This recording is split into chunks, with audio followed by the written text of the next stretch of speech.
Malang nian nasib Ajun Inspektur 1 atau Aibtu Jamaluddin. Sudah 4 tahun terakhir ia tidak berkantor di Polrestabes Makassar akibat sakit stroke yang dideritanya. Stroke membuat kaki dan tangan kiri Aibtu Jamaluddin tidak dapat digerakkan secara normal. Butuh pegangan seperti kursi dan tongkat agar ia dapat berjalan atau berpindah tempat. Seragam baju dinasnya terlihat tergantung dalam kamar. Mirisnya, kondisi yang sama juga dialami istri Aibtu Jamaluddin, Siti Fatimah. Sang istri juga mengalami stroke pada tahun 2018. Pasangan 3 orang anak ini pun tidak dapat beraktivitas secara normal. Hari-harinya diisi dengan banyak berbaring dan duduk di kursi. Untuk mandi dan makan harus dibantu sang anak. Raut wajah Siti Fatimah seolah tidak menyangka kehidupannya bersama sang suami harus dijalani dengan keterbatasan. Nyaris hari-hari keduanya hanya diisi dengan berdiam diri di rumah. Sesekali ia berjalan keluar rumah menatap matahari pagi dengan bantuan pegangan kursi plastik. Keluar masuk rumah sakit menjadi rutinitas Aibtu Jamaluddin dan istri tiap pekannya. Beruntung, Komandan Aibtu Jamaluddin di Polrestabes Makassar, Kombes Pol Budi Haryanto, memiliki rasa empati terhadap kondisi anggotanya itu.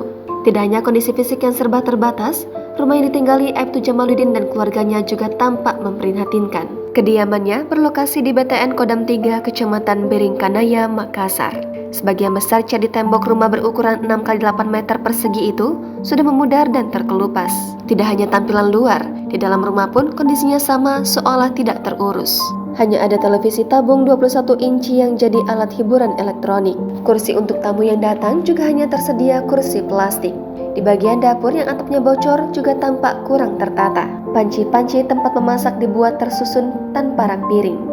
Sang anak yang membantu urusan rumah tangga Aibtu Jamaluddin bukanlah perempuan. Terlebih anak keduanya yang menyambi urusan rumah tangga itu juga disibukkan dengan tugas sekolah yang saat ini duduk di bangku kelas 3 SMA. Sementara sang kakak juga sibuk bekerja untuk menopang kebutuhan hidup keluarga.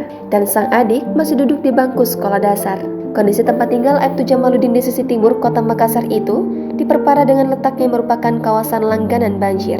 Tiap kali musim penghujan tiba, sebagian besar warga di Komplek Kodam 3 mengungsi karena banjir, termasuk Aibtu Jamaluddin dan istrinya yang harus dipapah saat evakuasi berlangsung. Terbaru, banjir merendam kawasan Kodam 3 pada pertengahan Februari lalu. Bekas rendaman masih tampak membekas di tembok rumah Aibtu Jamaluddin. Jangan lupa subscribe, share, komen, dan like ya!